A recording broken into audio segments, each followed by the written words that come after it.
Hello दोस्तों, नमस्कार। Current affairs की दुनिया में आपका हार्दिक स्वागत है।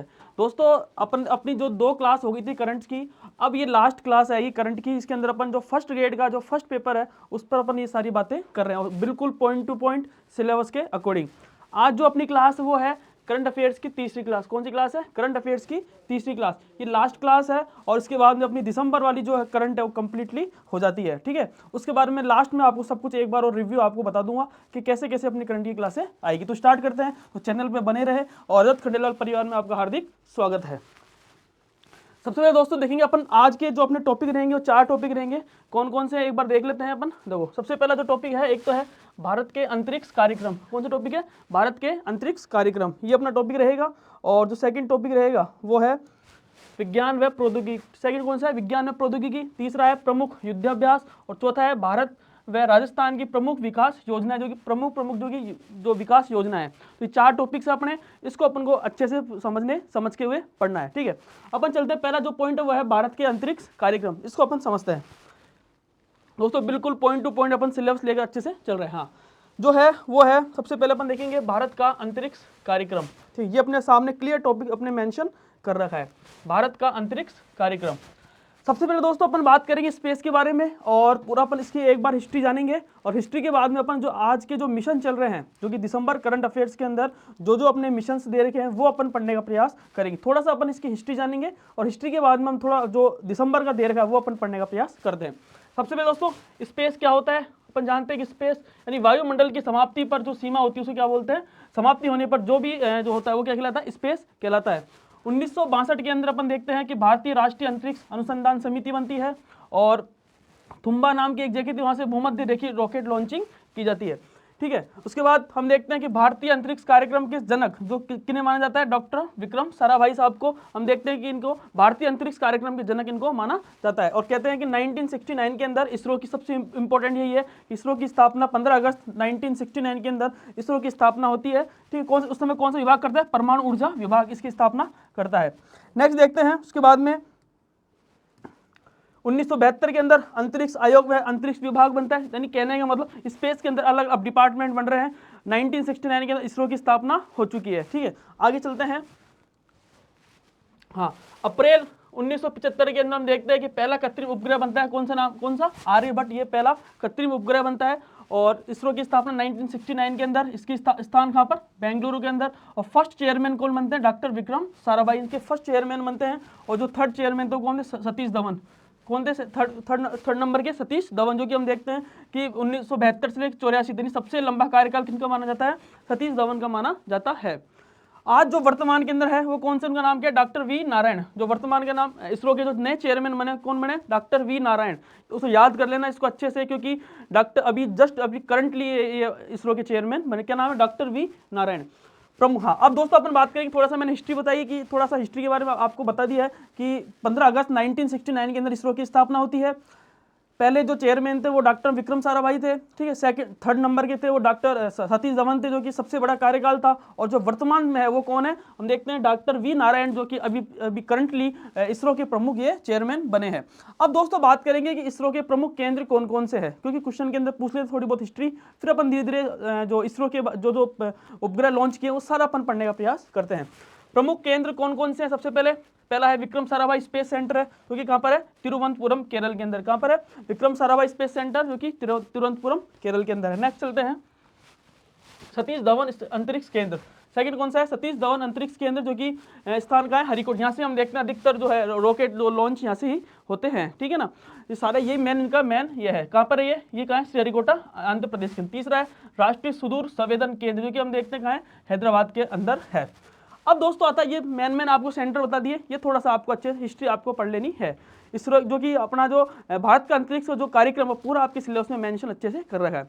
अब दोस्तों बात आती है पीएसएलवी और जीएसएलवी की। ठीक है, पीएसएलवी हम बात करेंगे तो एक प्रकार से इसके 4 कितने होते हैं? 4 इंजन होते हैं इसके। तब किसके हम देखेंगे 3। कितने होते हैं? 3। इसके ऊपर हम देखते हैं कि एक क्रायोजेनिक इंजन होता है, क्रायोजेनिक इंजन। और भारत में सबसे ज्यादा जो उपयोग के अंदर आता है कौन से आ रहे हैं? पीएसएलवी। कौन से आ रहे हैं? पीएसएलवी जो है जो सेट है वो उपग्रह है वो सबसे ज्यादा यूज के अंदर आते हैं पीएसएलवी।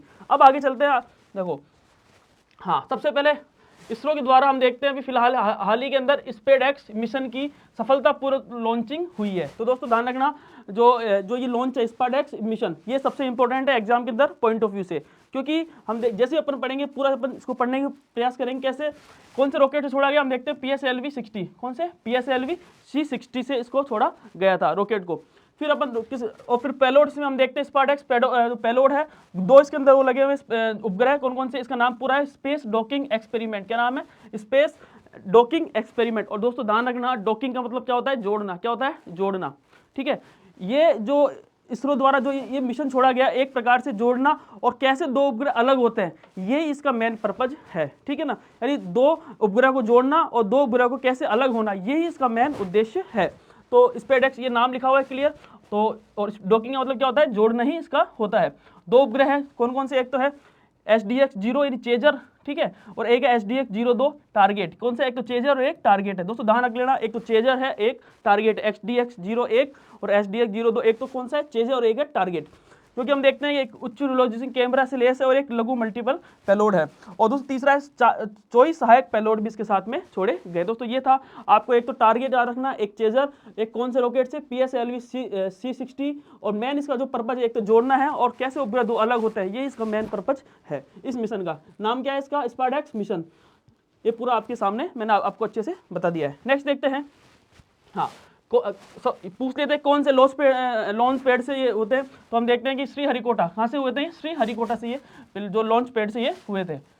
नेक्स्ट चलते हैं, उनका उद्देश्य भी यही है, मेन चीज़ यही है कि अंतरिक्ष यान है 1 किलोमीटर के एक दूसरे करीब 3 किलोमीटर की दूरी पर ये पहुंचेंगे, फिर पृथ्वी से लगभग 470 जो किलोमीटर है की ऊंचाई पर ये विलीन हो जाएंगे।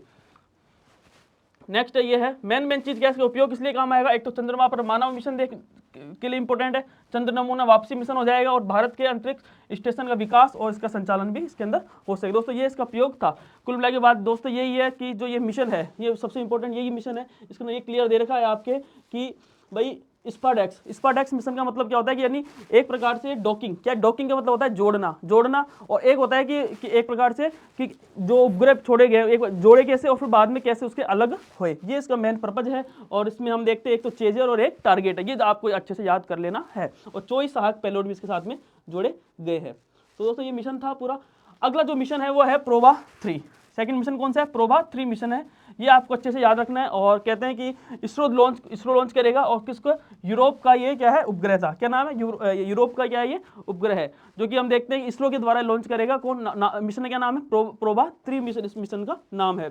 और इसरो ने यूरोपीय अंतरिक्ष एजेंसी ESA के द्वारा प्रोबा 3 मिशन को लॉन्च किया है। किसके द्वारा किया गया है? इसरो ने इसको लॉन्च किया है। और यूरोपीय अंतरिक्ष जो एजेंसी है ESA के जो प्रोबा 3 मिशन को इसको लॉन्च किया गया है। दोस्तों सबसे इंपॉर्टेंट चीज क्या है कि कौन सी इसरो किसको लॉन्च करेगा? यूरोप का ये उपग्रह है। किसका उपग्रह? यूरोप का। और इसरो ने यूरोपीय अंतरिक्ष एजेंसी के प्रोबा 3 मिशन को इसको लॉन्च किया। किसके द्वारा किया गया है? कि इसरो के द्वारा ये लॉन्च किया गया है। नेक्स्ट है रॉकेट, कौन से रॉकेट छोड़ा जाएगा? PSLV-C59। कौन से? हम देख रहे हैं कि अधिकतर PSLV से छोड़ा गया है। और PSLV के अंदर देखते हैं 4 इंजन होते हैं, ठीक है ना, सॉलिड लिक्विड। जबकि हम देखेंगे जो GSLV होता है उसके अंदर लास्ट में क्रायोजेनिक इंजन होता है, ठीक है। तो लेकिन सबसे ज़्यादा यूज जो आता है वो आता है PSLV, ठीक है। नेक्स्ट कौन सा रॉकेट है? PSLV-C59। और लॉन्च वही श्रीहरिकोटा से छोड़ा जाएगा और सतीश धवन स्पेस सेंटर से। इसके अंदर भी हम देखते हैं कि 2 उपग्रह, ठीक है ना, 2 उपग्रह कौन कौन से? एक तो है कोरोना स्पेसक्राफ्ट, एक है ओक्यूलेटर स्पेसक्राफ्ट। क्या नाम है? एक तो कोरोना स्पेसक्राफ्ट, एक है ओक्यूलेटर स्पेसक्राफ्ट। ये इसके 2 उपग्रह हैं। दोस्तों इसमें मेन क्या है? इसमें मेन उद्देश्य क्या है कि यह यूरोपीय अंतरिक्ष एजेंसी का कृत्रिम तरीके से सूर्य ग्रहण की रचना करने के अंदर महत्वपूर्ण मिश्रण है। दोस्तों दाना सबसे इंपॉर्टेंट ये है कि सूर्य ग्रहण की रचना है वो कैसे कि वो इसका ये मिश्रण बताएगा, ठीक है। यह यूरोपीय अंतरिक्ष एजेंसी का कृत्रिम तरीके से सूर्य ग्रहण की रचना करने के अंदर क्या है? ये महत्वपूर्ण मिशन है। दोस्तों ये है। और मैंने आपको 2 मिशन आपको अच्छे से बता दिए, एक बार वापस से बता देता हूँ। पहली चीज़ तो है, आप देख रहे होंगे कि स्पेडएक्स मिशन, क्या नाम है इसका? स्पेडएक्स मिशन, ठीक है। स्पेडएक्स मिशन सबसे पहले ये किस रॉकेट से छोड़ा गया? तो PSLV-C60। कौन से मिशन किस रॉकेट से? PSLV-C60 से, ठीक है। इसका पूरा मिशन क्या नाम है? Space docking experiment. क्या नाम है? Space docking experiment. और डॉकिंग का मतलब क्या होता है? जोड़ना। क्या होता है? जोड़ना। अब पूछेंगे इसके बाद में दो उपग्रह कौन कौन से हैं, तो पहला तो उपग्रह कौन सा? चेजर, और सेकंड उपग्रह कौन सा? टारगेट। पहला कौन सा? चेजर, और सेकंड कौन सा? टारगेट। और इसके अलावा और भी है, चॉइस सहायक पेलोड भी इसके अंदर जोड़े गए। तो आपको एक तो ये याद रखना है, एक ये याद रखना है, एक PSLV C60, और एक आपको याद रखना है कहाँ से लॉन्च किया गया है। तो हम देखते हैं कि हरिकोटा से ये लॉन्च किया गया है। तो दोस्तों ये आपको अच्छी तरह से याद कर लेना है। नेक्स्ट देखते हैं प्रोवा 3 मिशन। पूछेंगे प्रोवा 3 मिशन, ठीक है, कहाँ से छोड़ा गया है? कौन से PSLV से? तो हम देखेंगे कि PSLV C59 से इस रॉकेट्स के द्वारा ये छोड़ा गया है। कौन से लॉन्च पैड से? तो हम देखेंगे सतीश धवन स्पेस सेंटर से जोड़ा गया है। और सबसे इंपॉर्टेंट चीज क्या है? दो इसके उपग्रह। कौन कौन से दो उपग्रह हैं? हम देखेंगे एक तो कोरोना स्पेस क्राफ्ट है और एक ओक्यूलेटर स्पेस क्राफ्ट। क्वेश्चन के अंदर बकायदा दिखा होगा कि कौन कौन से दो उपग्रह। तो आपको ये अच्छे से, एक तो कोरोना और एक ओक्यूलेटर। क्या नाम है? एक तो कोरोना स्पेस क्राफ्ट, एक है ओक्यूलेटर स्पेस क्राफ्ट, ठीक है। यह, और सबसे इंपॉर्टेंट चीज ये है कि यह यूरोपीय अंतरिक्ष एजेंसी का कृत्रिम तरीके से सूर्य ग्रहण की रचना करने के अंदर क्या है? ये मिश्रण था है। दोस्तों ये था, हम देखते हैं प्रोवा 3 मिशन। नेक्स्ट चलते हैं इसके बाद में। हाँ, अब दोस्तों आता है विज्ञान प्रौद्योगिकी। टॉपिक अपने बकायदा सिलेबस में बिल्कुल मेंशन कर रखा है कि विज्ञान प्रौद्योगिकी, ठीक है। सबसे पहले अगर बात करेंगे प्रमुख पोतों का जलावतरण। सबसे पहला है INS निर्देशक। कौन सा है? INS निर्देशक। क्योंकि हम देखते हैं कहाँ से, किस स्थान से? विशाखापट्टनम से ही किया गया था। इसका निर्माण हम देखते हैं कि garden reach of ship builders and engineers के द्वारा बनाया गया, कोलकाता के अंदर है, ठीक है ना। इसके द्वारा इसका निर्माण किया गया था। महत्वपूर्ण बात क्या है? सबसे पहली महत्वपूर्ण बात यही है कि ये जो इंडिया गवर्नमेंट है उसका आत्मनिर्भर भारत की पहल पर ही काम कर रहा है। किस पहल पर? आत्मनिर्भर भारत की पहल पर काम कर रहा है। और सेकंड है कि सर्वेक्षण पोत, जो कि परियोजना के 4 जहाजों में से कौन सा है? सेकंड नंबर का जहाज है। सर्वेक्षण पोत वृहद जो परियोजना है, उस परियोजना के 4 जहाज में से कौन सा है? दूसरा जहाज। पहला कौन सा था? हम देखते हैं, संध्याक नाम का पहला ये जहाज था। दोस्तों ध्यान रखना, INS निर्देशक, जो कि कहाँ से है? स्थान विशाखापट्टनम से था ये। और निर्माण किसने करा है? Garden reach of ship builders and engineers ने। और महत्वपूर्ण बात यही है कि आत्मनिर्भर भारत की पहल थी। और जो 4 इसके जो प्रमुख जो जहाज थे उसमें से पहला जहाज तो कौन सा? संध्याक था। और सेकंड नंबर का कौन सा है? हम देखते हैं INS निर्देशक है। नेक्स्ट चलते हैं आगे। उसके बाद में INS तुशील। सेकंड का नाम क्या है? INS तुशील, जो कि हम देखते हैं कि अभी फिलहाल में रक्षा मंत्री हमारे जो रक्षा मंत्री जी गए थे वहाँ पे, ठीक है ना। और वहाँ पे जाके इसका क्या, जो स्थान से क्या किया था उन्होंने? INS तुशील को यहाँ पे किया था। स्थान कहाँ से? क्या नाम है? कलिनग्राद। तो ये कहाँ से? रूस में निर्मित हुआ था। और हमारे रक्षा मंत्री जी हैं, उनके द्वारा ये क्या किया गया था? इसका उपस्थिति इसके अंदर दी गई थी। ध्येय वाक्य क्या है इसका? निर्भय और अभेद और बलशील। क्या है इसका ध्येय वाक्य? क्या है? निर्भय, अभेद और बलशील। ये इसका जो है ध्येय वाक्य। तीसरा दोस्तों तो कौन सा है? हम देखते हैं भारतीय नौसेना को मिले अत्याधुनिक जहाज। एक तो सूरत, INS सूरत, और एक INS नीलगिरी। एक तो INS सूरत है और एक INS नीलगिरी है। INS सूरत की बात करूं तो क्या है? एक प्रकार से डिस्ट्रॉयर है। जबकि हम बात करेंगे INS नीलगिरी क्या है? एक प्रकार से फ्रिगेट जो कि है, ठीक है। एक तो डिस्ट्रॉयर है और एक फ्रिगेट है।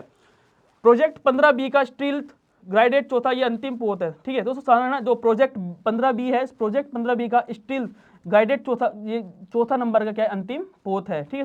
तीन पहले हो चुके हैं, इसमें हम देखते हैं चौथे नंबर का कौन सा? INS सूरत है। जबकि अगर बात करेंगे INS नीलगिरी, जो कि हम देखते हैं कि प्रोजेक्ट 17A, जो कि प्रोजेक्ट 17A स्टील, जो कि प्रोजेक्ट का ही क्या है? पहला जहाज ही है। कौन सा? ये प्रोजेक्ट 17A के स्टील्थ फ्रिगेट का क्या है? पहला जहाज है। दोस्तों ये था कि भारतीय INS तुशील, INS हम देखते हैं INS सूरत, INS नीलगिरी, ठीक है। और देखेंगे INS निर्देशक। ये दोस्तों आपको अच्छे से याद कर लेने हैं। क्वेश्चन पूछ लेते हैं कि भाई इसका स्थान कहाँ से किया गया था? INS निर्देशक है। और इसकी जो ये कितने कौन से नंबर का है? तो कौन से नंबर का है? सेकंड नंबर का ये जहाज है। आगे चलते दोस्तों। हाँ, अब है किसान कवच का अनावरण, ठीक है। किसान कवच का अनावरण है। और ये किसके लिए बनाया गया था? हम देखते हैं कि ये एक प्रकार से पहला कीटनाशक, क्या है ये? एक प्रकार से पहला कीटनाशक रोधी बॉडी सूट का क्या है? इन्होंने अनावरण किया था। और इसका मेन उद्देश्य क्या है? कि किसानों को कीटनाशक के संपर्क में आने से होने वाले हानिकारक प्रभावों से बचाने के लिए उद्देश्य से इसका जो अनावरण किया गया था। हम देखते हैं कि आजकल बहुत, जब किसान खेत में जाता है बहुत सारे कीटनाशक होते हैं, और कीटनाशक जैसे संपर्क में आता है उनके, तो धीरे धीरे हम देखते हैं उनके हानिकारक प्रभाव उनके बढ़ने लग जाते हैं। तो ये इनका मेन उद्देश्य था। और देखते हैं इसका निर्माण सेपियो हेल्थ प्राइवेट लिमिटेड के सहयोग से बेंगलुरु स्थित ब्रिक स्टेम द्वारा किया गया था, इसको बनाया गया था। दोस्तों ये ध्यान रखना कि किसके द्वारा निर्माण किया गया था, सेपियो हेल्थ प्राइवेट लिमिटेड के सहयोग से बेंगलुरु स्थित ब्रिक स्टेट के द्वारा ये हम देखते हैं कि ये सहयोग से ये बनाया गया था। उस मेन पर्पज यही है किसान कवच का कि कीटनाशक से कीटनाशक जो हानिकारक हम देखते हैं प्रभाव होते हैं उसको बचाने के उद्देश्य से किसान कवच का ये अनावरण किया गया था। हम देखते हैं 17 दिसंबर 2024 को ये बनाया गया था। नेक्स्ट देखते हैं इसके बाद में तो सेकंड है संयुक्त राष्ट्र सम्मेलन के पक्षों का सम्मेलन हुआ था COP 16 का, और इसमें हम देखते हैं संस्करण कौन सा 16वां था, और कहाँ हुआ था, रियाद में। कहाँ पे हुआ था, रियाद के अंदर। ये कहाँ पड़ता है, सऊदी अरब के अंदर। और मेन क्या है कि मरुस्थलीकरण को कैसे निपटने के लिए ये स्टार्ट किया गया था।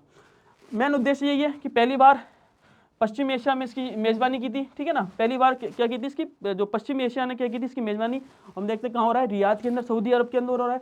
और सतत विकास लक्ष्य का हम देखते हैं इसका मेन इसका लक्ष्य था। तो दोस्तों ध्यान रखना, संयुक्त राष्ट्र सम्मेलन जो पक्षों का सम्मेलन कहाँ हुआ था, कौन संस्करण का था, तो 16 नंबर का था। कहाँ हुआ था, रियाद के अंदर, सऊदी अरब के अंदर ये है। और मरुस्थलीकरण से निपटने के लिए एक सारा काम किया जा रहा है, ठीक है। और पहली बार हम देखते हैं कि पश्चिम एशिया ने इसकी मेजबानी की थी। दोस्तों ध्यान रखना, संयुक्त राष्ट्र सम्मेलन का पक्षों के अंदर सम्मेलन हुआ था, कहाँ पे, रियाद, सऊदी अरब के अंदर। नेक्स्ट है गांधी सागर, जो कि हम देखते हैं कि परमाणु रिएक्टर लगाने की मंजूरी सरकार को मिल चुकी है, ठीक है ना। और हम देखते हैं कहाँ लगाया जाएगा कि चंबल नदी की जो घाटी परियोजना के ठंडे बांध जो है बांध गांधी सागर, कहाँ पे, गांधी सागर में नाभिकीय ऊर्जा निगम के द्वारा लगाया जाएगा। और सबसे इंपॉर्टेंट चीज़ क्या है कि इसका जो निर्माण है, एक तो नाभिकीय ऊर्जा निगम कर रहा है और NTPC का यह संयुक्त परियोजना है। किस इसकी, एक तो नाभिकीय ऊर्जा निगम प्लस NTPC का क्या है, एक प्रकार संयुक्त परियोजना है। तो गांधी सागर के द्वारा हम देख, गांधी सागर में परमाणु रिएक्टर लगाने की मंजूरी मिल चुकी है। सूखे से निपटने की भी क्षमता इसके अंदर है। तो तीसरा कौन सा, गांधी सागर के अंदर परमाणु रिएक्टर लगाने की मंजूरी मिल चुकी है। नेक्स्ट चलते हैं इसके बाद में। अब दोस्तों अपन याद करेंगे प्रमुख युद्धाभ्यास, ठीक है ना। एक बार वापस अपन रिवीजन कर लेते हैं। देखो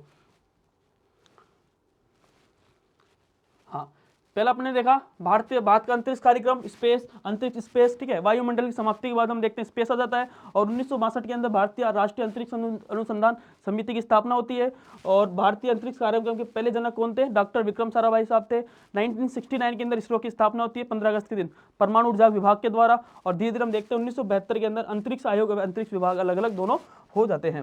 नेक्स्ट उसके बाद देखते हैं अप्रैल 1975 के अंदर पहला कृत्रिम उपग्रह बनता है, उसका नाम क्या था, आर्यभट्ट था। और इसरो की स्थापना 15 अगस्त 1969 के दिन होती है, कहाँ पे, बेंगलुरु के अंदर। और इसके चेयरमैन जो फर्स्ट बनते हैं वो डॉक्टर विक्रम साराभाई बनते हैं। थर्ड कौन थे, सतीश धवन थे, जो कि सबसे लंबा कार्यकाल था। वर्तमान में कौन है, डॉक्टर वी नारायण, अभी हाल ही के अंदर वर्तमान के अंदर ये बने हैं। प्रमुख केंद्र सबसे पहले हम देखेंगे doctor Vikram Sarabhai space centre, जो कि कहाँ है, तिरुवनंतपुरम केरल के अंदर है।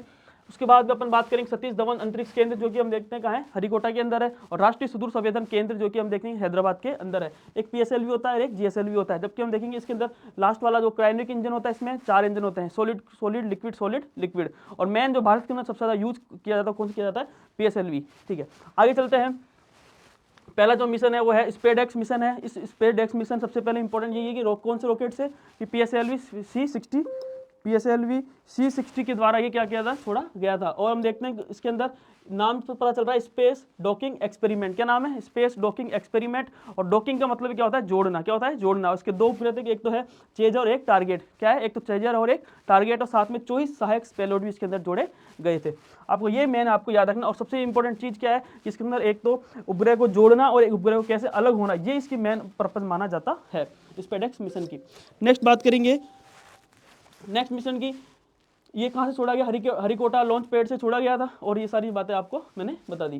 नेक्स्ट है प्रोबा 3 मिशन। इसका उपयोग क्या है, चंद्रमा पर मानव मिशन भेज सकेंगे, ठीक है। चंद्र नमूना वापसी मिशन हो सकेगा। और ये मेन सारी इसके है। और इसका पेलोड जो कार्य करेगा वो है तो उच्च रेजोल्यूशन इमेजिंग, प्राकृतिक संसाधन निगरानी और वनस्पति अध्ययन के बारे में सब चीज़ें बताया करेगा। नेक्स्ट है प्रोबा 3 मिशन। इसके अंदर इसरो लॉन्च करेगा, ठीक है। इसरो लॉन्च कर रहा है। और एक प्रकार से अगर मैं मानूं यूरोपीय अंतरिक्ष एजेंसी ने इसको लॉन्च करवाया है भारत से। और सबसे इंपॉर्टेंट चीज़ ये है कि प्रोबा 3 मिशन, क्योंकि ये एक प्रकार से क्योंकि भारत आगे बढ़ ही रहा है आजकल अंतरिक्ष प्रोग्राम के अंदर। तो ये जो प्रोबा 3 मिशन किसके द्वारा लॉन्च किया जाएगा, इसरो के द्वारा। कौन सी कंपनी, यूरोप के अंतरिक्ष कंपनी के द्वारा, वो यहाँ पे भेजेंगे, ठीक है। नेक्स्ट बात करेंगे कौन से PSLV से छोड़ा जा रहा है, PSLV C59 से जो छोड़ा जा रहा है। कौन सा लॉन्च पैड है, श्रीहरिकोटा सतीश धवन स्पेस सेंटर। और इसमें पूछेंगे कि 2 उपग्रह कौन कौन से, एक तो है भाई कोरोना स्पेसक्राफ्ट, एक है ओक्यूलेटर स्पेसक्राफ्ट। इस दोनों के द्वारा छोड़ा जा रहा है, ठीक है। फिर अगला है कि यह यूरोपीय अंतरिक्ष एजेंसी का कृत्रिम तरीके से सूर्य ग्रहण की रचना करने का मिश्रण एक प्रकार से है। सूर्य ग्रहण की ये रचना की बात ये करेगा। नेक्स्ट बात करेंगे कि हाँ, अब आता है विज्ञान प्रौद्योगिकी के अंदर। पहला है प्रमुख पोतों का जलाव, उसमें पहला है आईएनएस निर्देशक, जो कि कहाँ से, तिरुवनंतपुरम विशाखापट्टनम से। इसका निर्माण किसने किया था? Garden reach ship builders and engineers ने। महत्वपूर्ण बात क्या है इसमें? आत्मनिर्भर भारत की पहल है। साथ में हम देखते हैं कि जो सर्वेक्षण पोत वृद्ध परियोजना, उसके 4 जहाजों में से कौन सा नंबर जहाज है? सेकंड नंबर का जहाज है। और पहला कौन था? संध्याक। पहला कौन सा था? संध्याक। नेक्स्ट बात करेंगे, हाँ, आईएनएस तुशील। क्या नाम है? आईएनएस तुशील, जो कि कौन से स्थान से? कलिन, जो कि रूस के अंदर है, ठीक है ना। हमारे रक्षा मंत्री जी वहाँ पे, उनकी उपस्थिति में ये अनावरण हुआ था। और ध्येय वाक्य निर्भय, अभेद और बलशील। नाम से पता चल रहा है कि निर्भय है, अभेद और बलशील, आईएनएस तुशील। थर्ड कौन सा है? भारत, क्योंकि सबसे इंपॉर्टेंट चीज ना, अपने रक्षा मंत्री जी गए थे वहाँ पे, तो आपको ये अच्छे से आईएनएस तुशील याद कर लेना। तीसरा है कि भारतीय नौसेना को अत्याधुनिक जहाज मिले हैं 2, एक तो आईएनएस सूरत और एक आईएनएस नीलगिरी। आईएनएस जो सूरत है वो एक प्रकार डिस्ट्रॉयर है, जबकि आईएनएस नीलगिरी क्या है? एक प्रकार से फ्रिगेंट है। आईएनएस जो सूरत है ये कौन सा प्रोजेक्ट है? हम देखते हैं प्रोजेक्ट 15B के तहत, जो कि स्टील्थ प्रोजेक्ट है, इस गाइडेड है। इसके अंदर चौथा अंतिम क्या है? प्रकार से पोत है। कौन सा है? चौथे नंबर का। जबकि अगर बात करूँ आईएनएस नीलगिरी, जो कि है जो प्रोजेक्ट 17 है, उसके द्वारा हम कौन सा जहाज है? ये पहला जहाज ये माना जाता है। अलग अलग प्रोजेक्ट होते हैं इसके अंदर। ये तो 15B का है, जबकि वो 17A का एक प्रोजेक्ट का है। और इसका डिजाइन किसने किया था? युद्धपोत डिजाइन ब्यूरो ने। नेक्स्ट चलते हैं उसके बाद में, किसान कवच अनावरण। इसका मेन पर्पज यही है कि किसानों को कीटनाशक से कैसे संपर्क में आते हैं और उसके बाद जो हानिकारक जो प्रभाव पड़ते हैं वो उसको बचाना था। तो इसलिए सरकार ने किसान कवच एक प्रकार अनावरण किया है। हम देखते हैं जितेंद्र सिंह जी इसके मंत्री के विज्ञान प्रौद्योगिकी के, तो उन्होंने इसका अनावरण किया था। और मेन निर्माण किसने कराया? सेपियो हेल्थ प्राइवेट लिमिटेड के सहयोग से बेंगलुरु स्थित ब्रिक एस्टेट द्वारा इसका निर्माण करवाया गया था, ठीक है ना।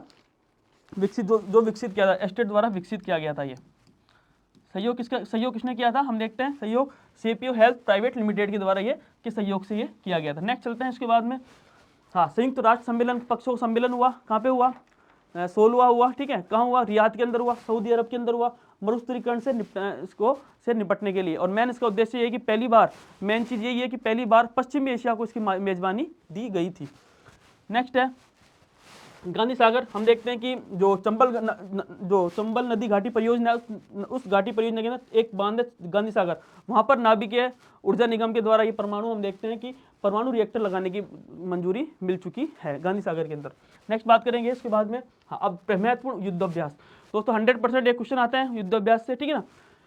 हरिभाऊ शक्ति, क्या नाम है पहला अभ्यास का? हरिभाऊ शक्ति इसका नाम है। और इसके अंदर हम देखते हैं कि जो मेन जो था हरिमाऊ, क्या नाम है? हरिमाऊ। हरिमाऊ किसके बीच में भागीदार? भारत और मलेशिया। क्या नाम है? भारत और मलेशिया, क्योंकि मैं से है और मैं के मलेशिया, मैं से मलेशिया। तो ये आप याद रखना, हरिमाऊ शक्ति। क्या नाम है? हरिमाऊ शक्ति। भारत और मलेशिया के बीच में हुआ था भागीदार। कौन सा संस्करण था? चौथे नंबर संस्करण था। और स्थान कहाँ पे हुआ था? मलेशिया के अंदर ये हो रहा है। सारा काम मलेशिया के अंदर हो रहा है, तो भारत मलेशिया है तो हरिमाऊ, ठीक है। हरिमाऊ मैं आ गया ना, तो मैं यानी मलेशिया, और चौथे नंबर का कहाँ पे होगा? मलेशिया के अंदर। नेक्स्ट है स्लिनेक्स। क्या नाम है? स्लिनेक्स 24। हम देखते हैं कि ये नौसेना के बीच में, नौसेना, दोनों की नौसेना थी, ठीक है ना। भारत और श्रीलंका के बीच में हुआ। किसके बीच में? भारत और, तो श्रीलंका लग रहा है, श्रीलंका, SLI, ठीक है, श्रीलंका। और कौन से नंबर का संस्करण था? 11 नंबर का। कहाँ हुआ था? विशाखापट्टनम के अंदर। नेक्स्ट है सिनबैक्स। क्या नाम है? सिनबैक्स। और भारत और कंबोडिया, किसके बीच में? भारत और कंबोडिया। पहला था, और पुणे, कहाँ पे? पुणे। पुणे जो कहाँ पड़ता है? महाराष्ट्र के अंदर, तो वहाँ इसका जो है हुआ था। नेक्स्ट है डेजर्ट नाइट, क्योंकि हम देखते हैं 3 देशों के बीच में, एक भारत, फ्रांस और दुबई। भारत, फ्रांस और दुबई। कौन से नंबर संस्करण था? सेकंड, दूसरे नंबर का। और कहाँ पे हुआ था? अरब सागर के अंदर ये जो है युद्धाभ्यास हुआ था। तो मेन 4 है। एक तो है अरिमाऊ, मैं से आ गया तो मलेशिया, तो भारत मलेशिया। तो कौन संस्करण था? 4th number. कहाँ पे हुआ? मलेशिया के अंदर। सेकंड है स्लिनेक्स, कहाँ पे? किसके बीच में? भारत और श्रीलंका के बीच में। और कौन संस्करण? 11 नंबर का। और कहाँ हुआ था? विशाखापट्टनम के अंदर।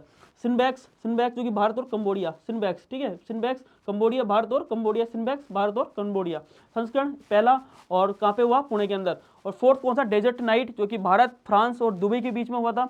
और हम देखते हैं कौन संस्करण था? सेकंड हुआ। और कहाँ हुआ था? अरब सागर के अंदर ये हुआ था। दोस्तों ध्यान रखना, युद्धाभ्यास, ये अपने पॉइंट, ये कंप्लीटली 3 पॉइंट अपने कंप्लीटली हो जाते हैं। नेक्स्ट देखते हैं उसके बाद में, हाँ, अब बात करेंगे दोस्तों भारत व राजस्थान की प्रमुख विकास योजनाएं। आपको ये अच्छे से कर लेनी है, भारत व राजस्थान की प्रमुख योजनाएं। देखो सबसे पहले अगर मैं बात करूंगा, पहला केन बेतवा नदी जोड़ो परियोजना, ठीक है, केन बेतवा नदी जोड़ो परियोजना, जो कि हम देखते हैं नरेंद्र मोदी जी के द्वारा ये किया गया था, आधारशिला। और कहाँ पर? खजुराहो के अंदर। कहाँ पे? खजुराहो के अंदर ये किया गया था, तारीख क्या थी, 25 दिसंबर। हम देखते हैं 25 दिसंबर आती है तो हमारे माननीय अटल बिहारी वाजपेयी जी का जन्मदिवस होता है, ठीक है ना। उसी दिन ये इसको इस जो नदी जोड़ परियोजना का क्या किया था, अनावरण किया था, आधारशिला। और देखते हैं कि मध्य प्रदेश के खंडवा जिले, ठीक है, मध्य प्रदेश के खंडवा जिले के ओंकारेश्वर में फ्लोटिंग सोलर प्रोजेक्ट के द्वारा ये ऑनलाइन किया गया था। सेकंड है कि अटल बिहारी वाजपेयी जी की 100वीं जयंती के अवसर पर डाक टिकट और 1100 रुपये का सिक्का जारी इसके अंदर किया गया था। कितने, 1100 रुपये का सिक्का जारी किया गया था। नेक्स्ट देखते हैं बुंदेलखंड का कायाकल्प। हाँ तो सबसे इंपॉर्टेंट चीज है कि ये जो परियोजना किसका कायाकल्प करेगी, बुंदेलखंड क्षेत्र को कायाकल्प करेगी। साथ ही है राष्ट्रीय नदी जोड़ो नीति के तहत पहली परियोजना है। कौन सी है ये, राष्ट्रीय नदी जोड़ो नीति के तहत कौन सी है, पहली योजना है, मानी जाती है। सेकंड, देश का पहला वर्टिकल लिफ्ट सी ब्रिज काम बन रहा है, पंपम ब्रिज बनकर तैयार हो गया। कौन सा, पंपम ब्रिज बनकर ये तैयार हो गया है। दोस्तों ये सारा इंपॉर्टेंट नहीं है, बस मेन चीज आपको याद रखना है, देश का पहला वर्टिकल लिफ्ट सी ब्रिज पंपन ब्रिज बनकर तैयार हो गया। और हम देखते हैं कि यह पुल मुख्य भूमि के मंडप को पवनदीप और रामेश्वरम को ये क्या करेगा, जोड़ेगा। ये मेन आपको ये याद रखना, देश का पहला वर्टिकल लिफ्ट सी परियोजना कहाँ से, पंपन ब्रिज और बनकर तैयार हो गया है। हाँ तो तीसरा है कि जोधपुर के तिवरी, हम देखते हैं जोधपुर आता है, जोधपुर में तिवरी जगह, वहाँ पर एक औद्योगिक इकाई लगेगी किस कंपनी के द्वारा, जर्मन कंपनी अल्ट्रावास। कौन सी, जर्मनी कंपनी अल्ट्रावास। और निवेश कितने किया गया, 42 करोड़ रुपए। और इस इकाई में एयरोस्पेस, चिकित्सा उपकरण जैसे क्षेत्र के उन्नयन आदि निर्माण के अंदर ये केंद्रित है। तो जाना जोधपुर के अंदर कहाँ लगेगी, तिवरी के अंदर औद्योगिक इकाई कौन सी कंपनी के द्वारा, जर्मन कंपनी अल्ट्रावास। और निवेश के अंदर हम देखते हैं 42 करोड़ रुपए का इसका निवेश किया जाएगा। तो नेक्स्ट है मुख्यमंत्री स्वनिधि योजना। कौन सी है, मुख्यमंत्री स्वनिधि योजना। इसका मेन उद्देश्य क्या है, सबसे पहली चीज है इसका मेन उद्देश्य क्या है। पहला है राज्य के शहरी क्षेत्रों में जरूरतमंद एवं असहाय परिवारों के असंगठित श्रमिकों के साथ साथ हस्तशिल्प श्रमिक, गिग वर्कर्स, केयर वंडर आदि को क्या देगा, एक प्रकार आर्थिक सबल क्या दिया जाएगा, आर्थिक मेन परियोजना। मुख्यमंत्री स्वनिधि योजना का मेन पर्पज क्या है, इनको एक प्रकार से आर्थिक संबल देना है। कौन कौन, हम देखते हैं जरूरत जो मंद है, ऐसा है जो परिवार है, गिग वर्कर्स है, केयर बर्डर है, ठीक है ना, जितने भी हस्तशिल्प श्रमिक है, इनको एक प्रकार से क्या देना, आर्थिक संबल की बात, क्योंकि नाम पता चला स्वनिधि, क्या नाम है, स्वनिधि, इसका मतलब आर्थिक संबल देना, इसका मेन लक्ष्य। और हम देखेंगे योजना का लाभार्थी कौन कौन होगा, बैंक द्वारा बिना किसी गारंटी, ठीक है, बैंक द्वारा बिना किसी गारंटी अथवा प्रक्रिया शुल्क के 80,000 रुपए तक का ऋण इसके अंदर उपलब्ध कराया जाएगा। दोस्तों ध्यान रखना, कितने, 80,000 रुपए तक, 80,000 रुपए तक का ऋण इसके अंदर प्रोवाइड किया। तो हम मुख्यमंत्री स्वनिधि योजना किसको, स्वनिधि नाम आती है, एक प्रकार से आर्थिक संबल देना। किसको भाई, आर्थिक संबल किसको देंगे, तो हम देखते हैं कि जरूरतमंद जो है और जो असहाय परिवार है, जो गिग वर्कर्स है, ठीक है ना, और जितने भी हम देखते हैं हस्तशिल्प वर्कर है, उनको एक प्रकार से आर्थिक सबल देना। और कितना, 80,000 रुपए तक का ऋण इसको उपलब्ध करवाने का लक्ष्य रखा गया। नेक्स्ट दोस्तों अपन बात करें मुख्यमंत्री सद्भावना केंद्र। हमारे जो मुख्यमंत्री जी है उन्होंने क्या किया, स्टार्ट किया है मुख्यमंत्री सद्भावना केंद्र। और सबसे इंपॉर्टेंट दोस्तों क्या है, ये किस उद्देश्य से है, गरीब जरूरतमंद को कपड़े आदि सामान निःशुल्क उपलब्ध करवाना। ठीक है, किसको, गरीब जरूरतमंद को कपड़े आदि सामान निःशुल्क उपलब्ध करवाना। और कहने का मतलब इसका वांछित जो खाका योजना खाका तैयार किसने किया था, स्वायत्त शासन विभाग ने इसका जो खाका तैयार किया था। हम देखते हैं क्लियर लिखा हुआ है, इन केंद्रों पर नागरिक संस्थान, वाणिज्यिक उद्यम आदि पहले उपयोग हो चुकी वस्तुएं, जितनी भी हम देखते हैं पुरानी जो वस्तुएं उपयोग हो चुकी है उसको यहाँ पे लाना, ठीक है ना, कपड़े, जूते, किताब, खिलौने, फर्नीचर, इलेक्ट्रॉनिक सामान आदि जमा करा सकेंगे। और यहाँ से जो जरूरतमंद व्यक्ति है वो यहाँ से अपनी आवश्यकता के अनुसार वांछित सामान प्राप्त कर सकेगा। क्योंकि दोस्तों कुल मिला के बात यह है कि पुरानी चीज़ें यहाँ पे लाकर रख सकते हैं, और जो हम देख जो जरूरतमंद जो व्यक्ति है वो यहाँ से आवश्यकता अनुसार इसको यहाँ से ले सके। ये इसका मेन पर्पज है। मुख्यमंत्री सद्भावना केंद्र का शुभारंभ हमारे माननीय मुख्यमंत्री जी ने स्टार्ट किया है, और इसका जो योजना का खाका इसने बनाया, स्वायत्त शासन विभाग ने इस योजना का खाका बनाया है। नेक्स्ट चलते हैं इसके बाद में मुख्यमंत्री मंगला पशु बीमा योजना। मुख्यमंत्री मंगला पशु बीमा योजना शुभारंभ कब हुआ था, हम देखते हैं 13 दिसंबर 2024 को ये हम देखते हैं कि इसका शुभारंभ हुआ था। और दो सबसे इंपॉर्टेंट चीज़ क्या है कि राज्य स्तरीय किसान सम्मेलन भी हुआ था, राज्य स्तरीय, उसी दिन इसको हम देखते हैं, इस जो है इस राज्य स्तरीय किसान सम्मेलन, राज्य स्तरीय किसान सम्मेलन, राज्य स्तरीय किसान सम्मेलन ये शुरू हुआ था। और हम देखते हैं इस किसान सम्मेलन के अंदर हम देखिए मुख्यमंत्री जी ने मुख्यमंत्री मंगला पशु बीमा योजना भी स्टार्ट की थी। तारीख क्या थी, 13 दिसंबर, तारीख क्या है, 13 दिसंबर। और इस योजना का जो मेन जो है वो कौन कौन, इसमें हम देखेंगे 5 तो लाख गाय, भैंस, बकरी, भेड़ और 1 लाख ऊँट का बीमा इसके अंदर किया जाएगा। कितने दोस्तों ध्यान रखना, सबसे इंपॉर्टेंट चीज है, 1 लाख तो ऊँट है, कितने, 1 लाख ऊँट, यानी एक प्रकार से मैं बोलूँ 5 लाख गाय, ठीक है, 5 लाख भैंस, 5 लाख भैंस, बकरी और भेड़, इन चारों में कितने 5-5 लाख, कितने 5-5, जबकि हम देखेंगे 1 लाख ऊँट, जबकि हम देखेंगे 1 लाख ऊँट का बीमा इसके अंदर किया जाएगा।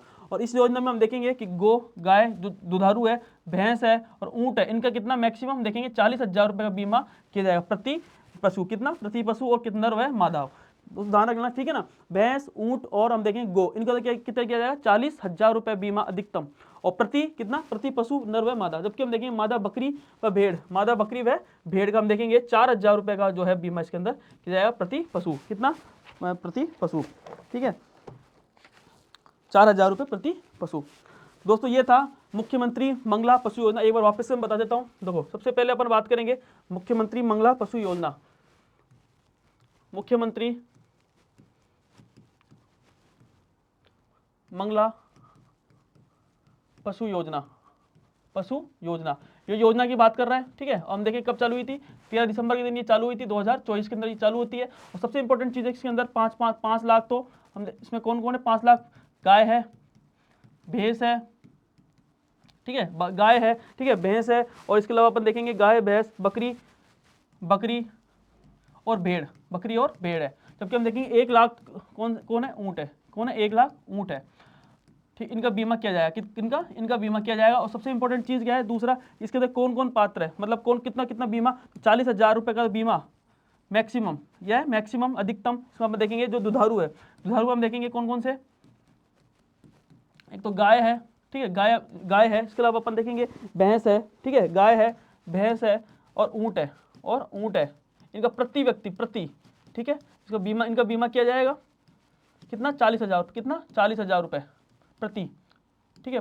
और इसके अलावा अपन बात करें 4,000 रुपये का जो बीमा है, इसमें हम देखेंगे एक तो है इसके अलावा 4,000 के अंदर मादा बकरी, कौन है मादा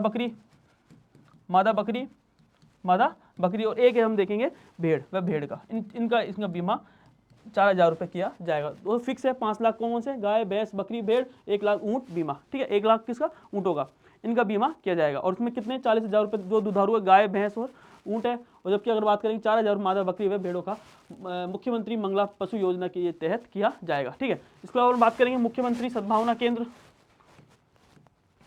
मुख्यमंत्री सद्भावना केंद्र क्वेश्चन पूछ सकता है, मुख्यमंत्री सद्भावना केंद्र किससे संबंधित है, सद्भावना केंद्र, तो हम देखेंगे जरूरतमंद व्यक्तियों, कितने जरूरतमंद व्यक्तियों के लिए प्रारंभ किया गया है, ठीक है, ये ध्यान रखना मेन चीज। और कहते हैं कि जो मुख्यमंत्री सद्भावना केंद्र, तो ध्यान रखना ये है आपके मेन है।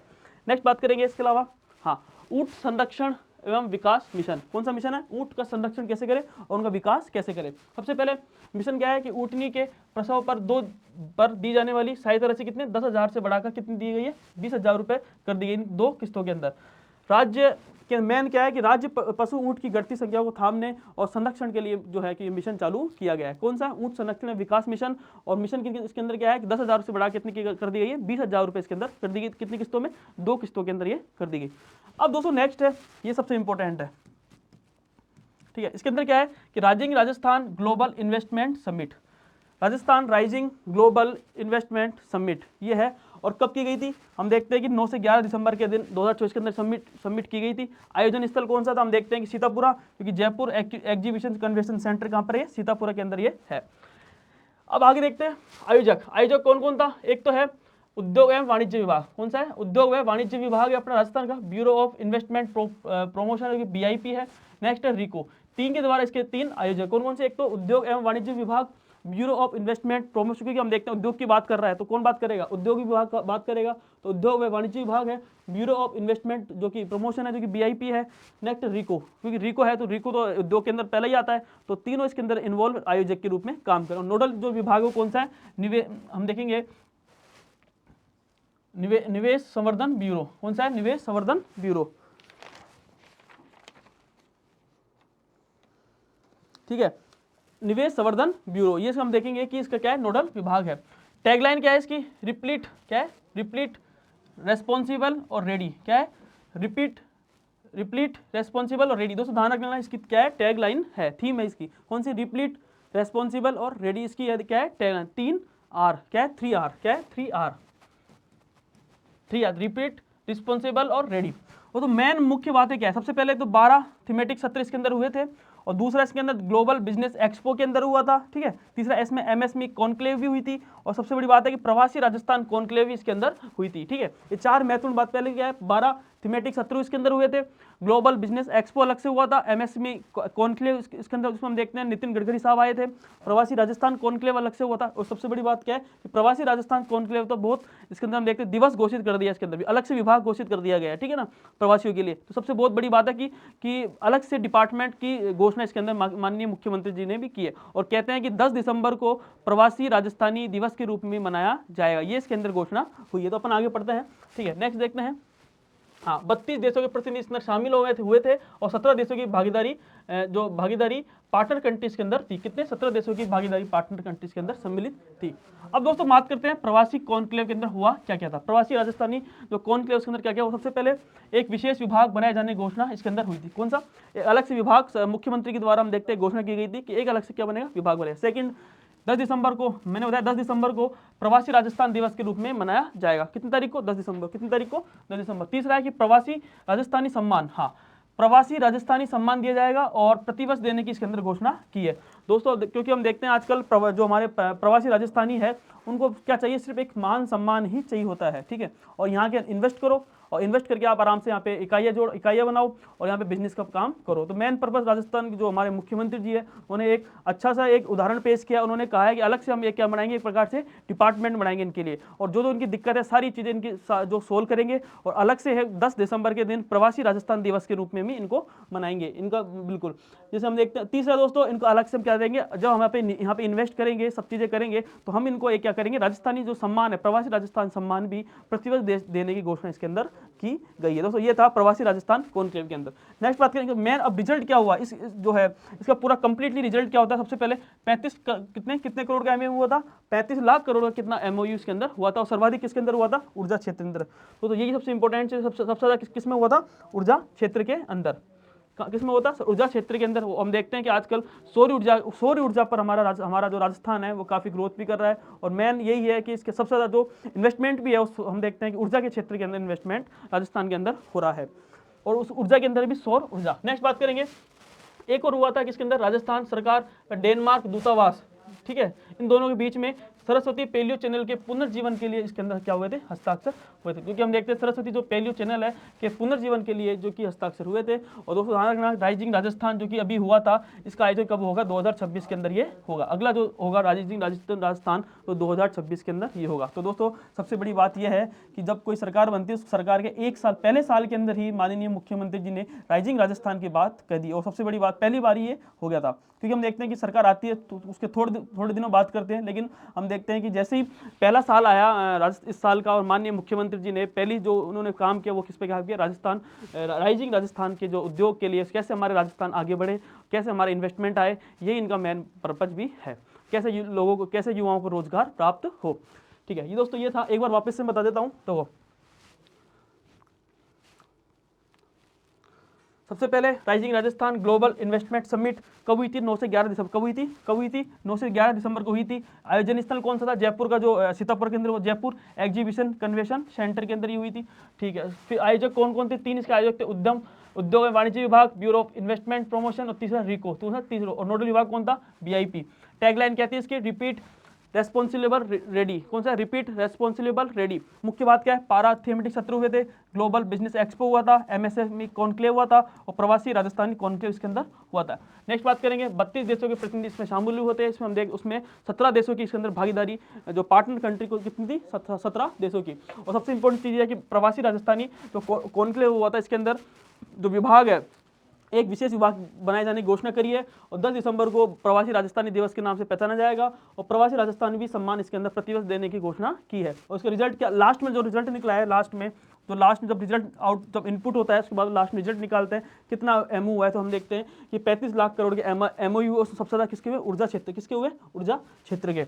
उसके बाद अगर देखेंगे कि राजस्थानी सरकार और डेनमार्क दूतावास के बीच में सरस्वती पेलियो चैनल के पुनर्जीवन के लिए क्या किया गया है, हस्ताक्षर भी इसके अंदर किया गया है। और दोस्तों अगला जो राइजिंग राजस्थान होगा वो कहाँ होगा, अगला 2026 के अंदर ये होगा। कब होगा, 2026 के अंदर ये होगा।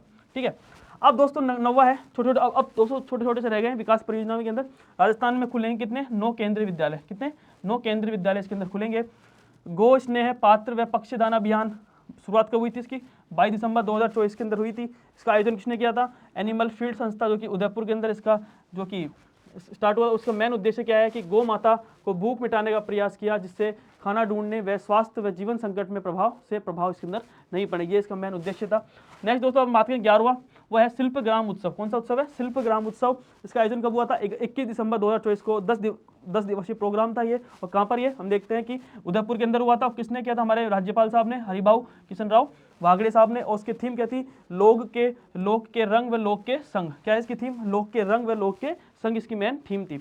और इसको स्थगित होना पड़ा क्योंकि हम देखते हैं डॉक्टर मनमोहन सिंह जी क्या हो गया था, इसका निधन हो गया था, तो राष्ट्र पूरे भारत के अंदर शोक की इसके अंदर लहर चल पड़ी थी। तो दोस्तों ध्यान रखना शिल्पग्राम उत्सव कब हुआ था 21 दिसंबर 2024 को। 10 दिवसीय प्रोग्राम था, उदयपुर के अंदर हुआ था। हरिभाऊ किशन राव बागड़े साहब इसके अंदर गए थे। उसकी थीम क्या थी लोक के रंग और लोक के संग।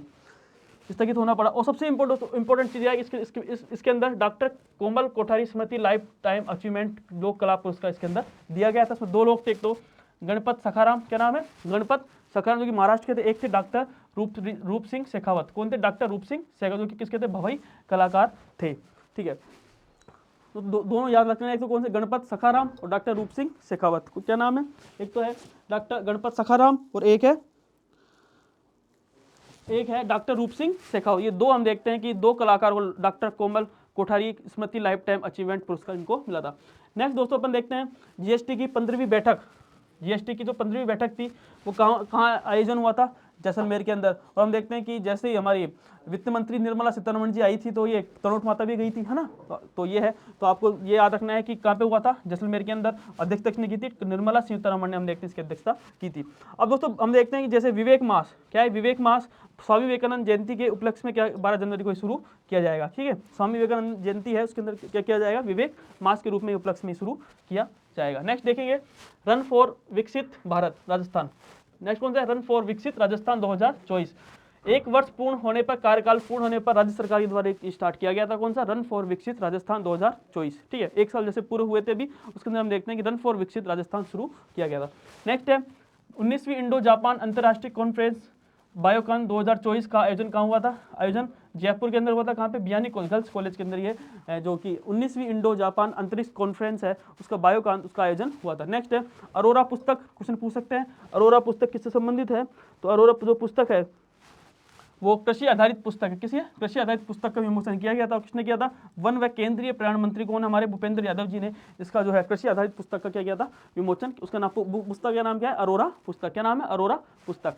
नेक्स्ट बात करते हैं, हाँ देश का पहला डिजिटल म्यूजियम जो कि राजस्थान के जैसलमेर के पत्थरों से क्या किया जा रहा है बनाया जा रहा है। दोस्तों ज़्यादा इंपॉर्टेंट भी नहीं है, तो कौन से पत्थर से जैसलमेर के पत्थरों से इसका क्या निर्माण किया जा रहा है।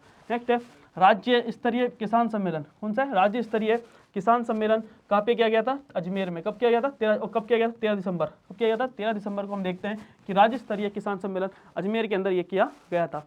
अब दोस्तों कुछ मुख्यमंत्री साहब ने कुछ हम देख नीतियाँ लॉन्च की थी। क्या की थी प्रमुख नीतियाँ इसके अंदर लॉन्च की थी। टोटल हम देखते हैं 9 नीतियाँ है। कौन कौन सी है टोटल 9 नीतियाँ है, ठीक है। कौन कौन इसमें हम देखते हैं सबसे पहले है राजस्थान एमएसएमई नीति 2024, राजस्थान निर्यात संवर्धन नीति 2024, एक जिला एक उत्पाद नीति, एकीकृत क्लस्टर विकास योजना एवीजीसी एक्सआर नीति 2024, ठीक है। राजस्थान पर्यटन इकाई 2024, राजस्थान एकीकृत स्वच्छ ऊर्जा नीति 2024, राजस्थान राज्य खनिज नीति और राजस्थान एमसेंड नीति 2024। दोस्तों स्कूल व्याख्याता 2022 में हुआ था, नीति में से भी एक क्वेश्चन आपके एग्जाम के अंदर आ गया था। अब इसके अंदर जो आपको पढ़ना है, जो नीति पढ़नी है वो मेन कौन सी है, एक तो है आपको एमएसएमई नीति एक पहली, ठीक है। एक है आपके एक जिला उत्पाद नीति दूसरी, ठीक है। और तीसरी अगर मैं बात करूंगा एक पढ़नी है आपको पर्यटन नीति, ये तीसरी राजस्थान एकीकृत स्वच्छ ऊर्जा नीति, और एक पढ़नी है आपको ये। कहने का मतलब है कि 3-4 नीतियाँ है आपको अच्छे से इसके अंदर पढ़ लेनी है। और इसके में नोट्स है छोटे, जो भी अगली क्लास होगी उसके अंदर मैं आपको बिल्कुल पहले ही आपको नोट्स दे दूंगा, ठीक है ना। इन नीतियों के अलग से जितनी भी नीतियाँ सरकार ने लॉन्च की है उस सारी नीतियों को मैं अलग से एक नोट्स बना के दे दूंगा। तो दोस्तों ये थी तीसरी क्लास के अंदर अपन, ये अपनी करंट कंप्लीट होती है आज, और जो टॉपिक्स रह गए हैं उसको मैं अगली क्लास के अंदर आपको कराने की कोशिश करूंगा। तो दोस्तों एक बार वापस से इसका रिविजन अच्छे से कर लेते हैं। देखो तीसरी क्लास थी। सबसे पहले अगर मैं बात करूंगा, पहला पॉइंट है भारत के अंतरिक्ष कार्यक्रम। इसके अंदर अपन पढ़ेंगे कि अंतरिक्ष स्पेस यानी वायुमंडल की समाप्ति पर हम देखते हैं कि सीमा के बाद में स्पेस चालू होता है। और सबसे पहले अगर मैं बात करूं, डॉक्टर विक्रम साराभाई इसके जनक थे। और इसरो की पहल, इसरो की स्थापना इन्होंने 15 अगस्त 1969 की समय इसकी स्थापना की थी परमाणु ऊर्जा विभाग के द्वारा। और 1972 के अंदर अंतरिक्ष आयोग व अंतरिक्ष विभाग की इसकी स्थापना होती है। उसके बाद अपन देखते हैं अप्रैल 1975 के अंदर पहला कृत्रिम उपग्रह आर्यभट्ट ने छोड़ा था। इसरो की स्थापना यह है। और पहले जो चेयरमैन थे विक्रम साराभाई, थर्ड है सतीश धवन जो कि लंबा कार्यकाल था। और वर्तमान में कौन, डॉक्टर वी आर नारायण साहब इसके वर्तमान के अंदर थे। प्रमुख केंद्र कौन कौन से हैं, विक्रम साराभाई स्पेस सेंटर जो कि कहाँ है, तिरुवनंतपुरम केरल के अंदर है। उसके बाद में सतीश धवन स्पेस सेंटर जो कि हरिकोटा के अंदर है। राष्ट्रीय सुदूर संवेदन केंद्र जो कि हैदराबाद के अंदर है। एक PSLV होता है, एक GSLV होता है जो कि एक संचार उपग्रह होता है। तो उदाहरण ये 2000 किलोमीटर तक, कितने 2000 किलोमीटर तक ठीक रहता है। और ये 36,000, कितने 36,000 किलोमीटर तक ये मामला रहता है। इसके अंदर जो तीसरा इंजन होता है कौन, लास्ट वाला, वो क्रायोजेनिक इंजन होता है। इसके अंदर 4 होते हैं, इसमें हम देखते हैं सॉलिड लिक्विड ये चलता है। और भारत के अंदर सबसे ज्यादा यूज कौन सा आता है, PSLV भारत के अंदर सबसे ज्यादा यूज होता है। नेक्स्ट देखेंगे सबसे पहले स्पेसडेक्स मिशन। ठीक है, स्पेसडेक्स मिशन जो कि स्पेस डॉकिंग एक्सपेरिमेंट है। और डॉकिंग का मतलब क्या, जोड़ना होता है। ठीक है ना। 2 इसके अंदर हम देखते हैं किस रॉकेट से, PSLV C-60। 2 इसके उपग्रह, एक तो चेजर और एक टारगेट। एक कौन सा, चेजर और टारगेट, चेजर और टारगेट। एक आप चेजर रखो और एक टारगेट रखो। ठीक है, 2 इसके उपग्रह, एक चोई सहायक पेलोड इसके अंदर है। नेक्स्ट देखेंगे लॉन्च पैड हरिकोटा से इसको लॉन्च किया गया है। इसका मेन यही उद्देश्य है कि कैसे उपग्रह को अलग करना और कैसे उपग्रह को जोड़ना, ये इसका मेन, और देखने के लिए सारा मेन इसका उद्देश्य माना जाता है। उसके बाद ये सारी बातें, प्रोबा 3 मिशन इसरो लॉन्च करेगा। यूरोप का उपग्रह है ये। और इसरो ने यूरोपीय अंतरिक्ष एजेंसी ESA के द्वारा प्रोबा 3 मिशन लॉन्च इसको करवाया है। नेक्स्ट देखेंगे मेन रॉकेट कौन सा है, PSLV C-59।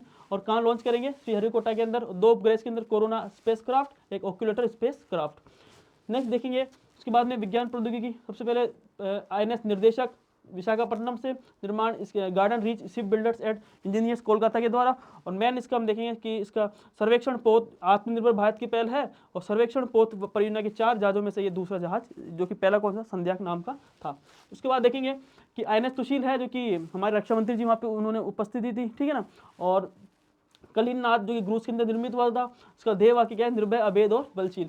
अगला है कि INS सूरत, INS नीलगिरी, जो कि सबसे इंपॉर्टेंट निर्माण की डिजाइन किसने किया था, युद्धपोत डिजाइन ब्यूरो ने। और ये डिस्ट्रॉयर जबकि क्या है, एक प्रकार फ्रिगेट है।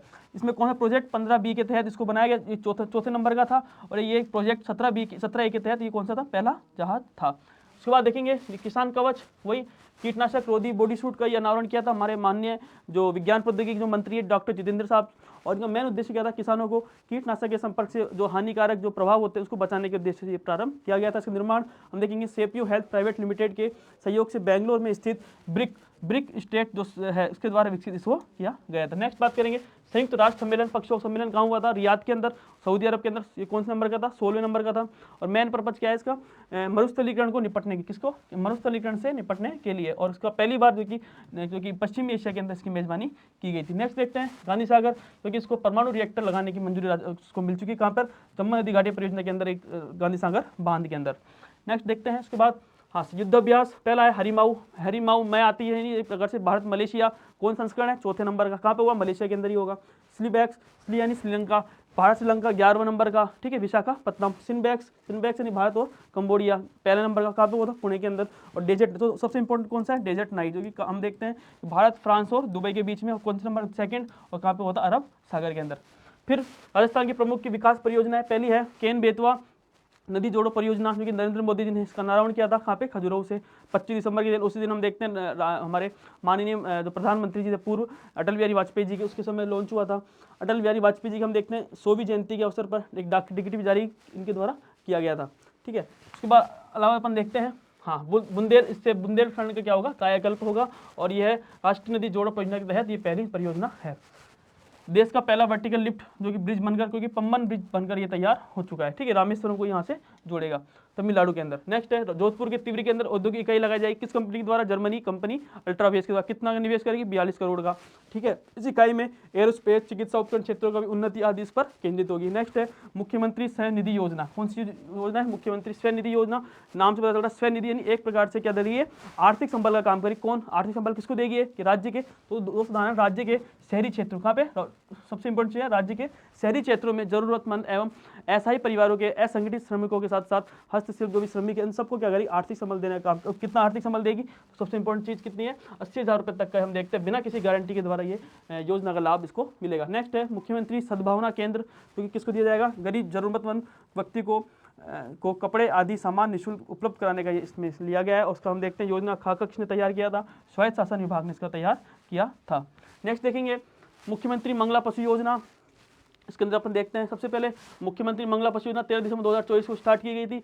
5 लाख रुपए, 5 लाख तो कितने, 5 लाख में गाय भैंस बकरी भेड़ और 1 लाख कितने ऊँट का, इनका सबका बीमा किया जाएगा। और सब दोस्तों सबसे इंपॉर्टेंट चीज 40,000 रुपये जो कि दुधारू गाय भैंस ऊँट इनका 40,000 का बीमा किया जाएगा अधिकतम प्रति व्यक्ति। और प्रति व्यक्ति क्या, प्रति हम देखेंगे प्रति जो भी दुधारू है, और 4,000 रुपये हम देखते हैं मादा बकरी है भेड़ का, इसके अंदर हम देखते हैं बीमा किया जाएगा। नेक्स्ट देखते हैं इसके बाद में ऊँट संरक्षण में विकास मिशन, ठीक है, इसके अंदर 10,000 रुपये से बढ़ा कितनी कर दी गई, 20,000 रुपये कर दी गई किस्त। और ऊँटनी के प्रसव पर दी जाने वाली ये सहायता राशि होती है। कहने का मतलब यह है कि राज्य पशु ऊँट की घटती संख्या को देखते, किसको, राज्य पशु ऊँट की संख्या जो कि घटती संख्या को देखते हुए थामने के लिए इसको संरक्षण किया गया है। नेक्स्ट है rising Rajasthan, rising Rajasthan global investment summit कब की गई थी, 9 से 11 दिसंबर को की गई थी। और कम देखते हैं कहाँ की गई थी, सीतापुर के अंदर, कहाँ पे, सीतापुर के अंदर की गई थी। अच्छा ठीक है, आयोजक कौन कौन थे हम देखते हैं, आयोजक 3 इसके आयोजक है, क्योंकि पहला है उद्योग वाणिज्य विभाग, ब्यूरो ऑफ इन्वेस्टमेंट प्रमोशन, ठीक है,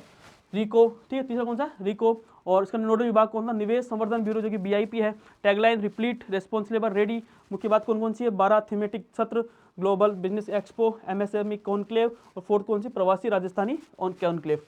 उसके बाद देखेंगे 32 देशों के प्रतिनिधि इसके अंदर शामिल हुए थे, इसमें 17 देश भागीदारी कंट्री थे। सबसे इंपॉर्टेंट चीज क्या है इसके अंदर, प्रवासी राजस्थानी कॉन्क्लेव। पहली चीज, पहले तो एक विभाग बनाई जाने की घोषणा की। सेकंड, 10 दिसंबर को प्रवासी राजस्थान दिवस मनाएंगे। तीसरी बात, प्रवासी राजस्थानी सम्मान देने की बात की गई है। कुल मिला के बाद दोस्तों जाना प्रवासी राजस्थानियों को कैसे बाहर राजस्थान के अंदर इन्वेस्टमेंट करें, ये इनका मेन पर्पज है। और सारी इनके लिए विभाग दिवस और सारी जो भी सम्मान है सब देने की हमारे माननीय मुख्यमंत्री जी ने बिल्कुल ये एक पहल की है। नेक्स्ट, इसका रिजल्ट लास्ट में क्या निकला कि एक तो 35 लाख करोड़ के एमआईयू हुए, सबसे ज्यादा किसके हुए थे, ऊर्जा क्षेत्र के, किसके हुए थे, ऊर्जा क्षेत्र के। नेक्स्ट है राजस्थान सरकार का डेनमार्क दूतावास इसके द्वारा सरस्वती पेलियो चैनल के पुनर्जीवन के लिए हम देखते हैं हस्ताक्षर किए गए थे। और दोस्तों सबसे इंपॉर्टेंट चीज़ है अगला जो राइजिंग राजस्थान कब होगा, हम देखेंगे कि अगला आयोजन 2026 के दिन ये राइजिंग राजस्थान होगा। उसके बाद राजस्थान में खुलेंगे कितने, 9 केंद्रीय विद्यालय। गोश ने पात्र पक्षधान अभियान 22 दिसंबर को ये शुरुआत हुई थी। आयोजन एनिमल फील्ड संस्थान उदयपुर के द्वारा ये इसका आयोजन है। और उद्देश्य वही है एक तो कि कैसे हमारी जो गौमाता है उस भूख मिटाने का प्रयास किया, जिससे खाना ढूंढने और स्वास्थ्य और जीवन संकट से प्रभाव उसका नहीं पड़े। नेक्स्ट है शिल्पग्राम उत्सव, आयोजन 21 दिसंबर 2024 को कहाँ किया गया था, उदयपुर के अंदर। कितने 10 दिसंबर था, 10 दिवसीय। कौन से स्थान पर, उदयपुर के अंदर। हरिभाऊ किशन राव बागड़े। और थीम क्या है इसकी कि लोक के रंग लोक के संग, लोक के रंग लोक के संग, लोक के रंग लोक के संग। स्थगित होना पड़ा क्योंकि हम देखते हैं हमारे डॉक्टर साहब मनमोहन सिंह जी का क्या हो गया था, उस दिन निधन भी हो गया था। फिर हम राष्ट्रीय शोक मनाया था। और सबसे इंपॉर्टेंट चीज़ क्या है, डॉक्टर कोमल कोठारी स्मृति लाइफ टाइम अचीवमेंट लोक कला पुरस्कार देते, लेकिन रोकना पड़ा, किस उसको मिलता, डॉक्टर गणपत सखाराम को। क्या नाम है, गणपत सखाराम, गणपत सखाराम, गणपत सखाराम। सेकंड कौन, डॉक्टर रूप सिंह शेखावत, रूप सिंह शेखावत, रूप सिंह शेखावत जो कि हम भावी कलाकार थे। जीएसटी की 15वीं बैठक कहाँ हुई थी, जैसलमेर के अंदर, कब, कितनी तारीख को, 21 दिसंबर। और अध्यक्षता किसने की थी, निर्मला सीतारमण जी ने। विवेक मास राजस्थानी, हम देखते हैं कि स्वामी विवेकानंद जयंती पर उपलक्ष्य में क्या 12 जनवरी को मनाया जाएगा विवेक मास। उसके बाद अपन देखते हैं रन फॉर विकसित राजस्थान, इसके अंदर कौन सा नंबर 2024 के अंदर हुआ था। और 1 वर्ष कार्यकाल पूर्ण होने पर राज्य सरकार के द्वारा ये किया गया था। नेक्स्ट है 19वीं इंडो जापान अंतर्राष्ट्रीय कॉन्फ्रेंस बायोकून कहाँ की गई थी, हम देखते हैं कि जयपुर के अंदर बियानी गर्ल्स कॉलेज के अंदर ये किया गया था। नेक्स्ट है अरोरा पुस्तिका, किससे संबंधित है, कृषि से संबंधित है, ठीक है। उसके बाद हम देख वन व केंद्रीय पर्यावरण मंत्री भूपेंद्र यादव ने इसकी जो अरोरा पुस्तक क्या की थी, विमोचन इसका किया था। उसके बाद अलग नेक्स्ट है देश का पहला जो डिजिटल म्यूजियम बन रहा है, ठीक है ना, उसका जैसे कहाँ पे, किसके पत्रों से, जैसलमेर के पत्रों से ये बनाया जा रहा है। राज्य स्तरीय किसान सम्मेलन अजमेर के अंदर जो कि कब हुआ था, 13 दिसंबर के दिन 2024। अब दोस्तों लास्ट है मुख्यमंत्री ने लॉन्च किए प्रमुख नीतियाँ कौन कौन सी, राजस्थान एमएसएमई निर्यात संवर्धन नीति, एक जिला एक उत्पाद नीति, एकीकृत क्लस्टर विकास योजना, एवीजीएसी एक्सआर नीति, ठीक है 2024। राजस्थान पर्यटन इकाई नीति, राजस्थान एकीकृत स्वच्छ ऊर्जा नीति, राजस्थान राज्य खनिज नीति और राजस्थान एम सैंड नीति 2024। दोस्तों ये था आज की तीसरी क्लास। अब दोस्तों थोड़ा सा मैं बताऊंगा करंट का क्या रहेगा अपना। देखो अपना जो पूरा पर्पज है स्कूल व्याख्याता, स्कूल जो व्याख्याता है 2025 का करंट। दोस्तों हम सबसे पहले चीज़ मैं बताऊंगा कि हर मंथ यानी 5 तारीख से लेकर और 10 तारीख के बीच में आपको कंप्लीटली हर मंथ की क्या मिलेगी, एक तो क्लासें आपको हर मंथ मिलनी चाहिए, ठीक है। दूसरी चीज़ दोस्तों ध्यान रखना, मैं नवंबर से कराऊंगा और नवंबर से दिसंबर तक का आपको हर मंथ की कराऊंगा ही। साथ में जो आप कह रहे हो, तीसरा पॉइंट क्या है कि जो आप कह रहे हो कि सर जुलाई से कराओ, कब से कराओ, जुलाई से आप कराओ, जुलाई से आपका जो अक्टूबर के बीच तक का।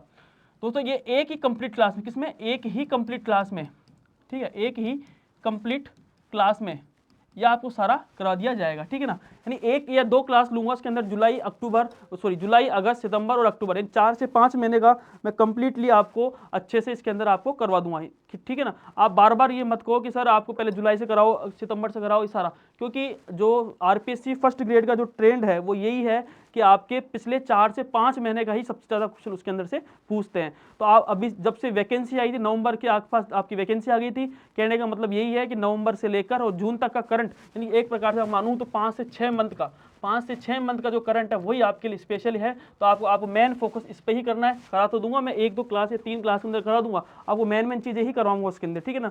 कुल मिला के बात यह है कि 5 से 6 मंथ के अंदर आपको मतलब कुल नवंबर से और जून तक का करंट आपको अच्छे से इसके अंदर याद कर लेना है। तो यही अपने जो स्ट्रेटेजी भी रहेगी, और आपको एक एक चीज़ करा रहा हूँ, टॉपिक के साथ करा रहा हूँ। जो टॉपिक रह जाएंगे वो भी मैं आपको जल्दी ही करवा दूंगा, ठीक है। और जो अपने टॉपिक रह गए, महामारी प्रबंधन है, ठीक है, जनसंख्या है, वो अलग से ज्योग्राफी के अंदर पढ़ेंगे। और महामारी प्रबंधन है वो कंप्लीटली में जैसे ही अपनी 3 महीने की जो कंप्लीट होती है करंट, उसके बाद में एक टॉपिक लाऊंगा और महामारी प्रबंधन आपको करवा दूंगा। और दोस्तों उसके बाद में एक परमाणु ऊर्जा कार्यक्रम का भी टॉपिक रह गया है, वो भी आपको मैं धीरे धीरे करवा दूंगा।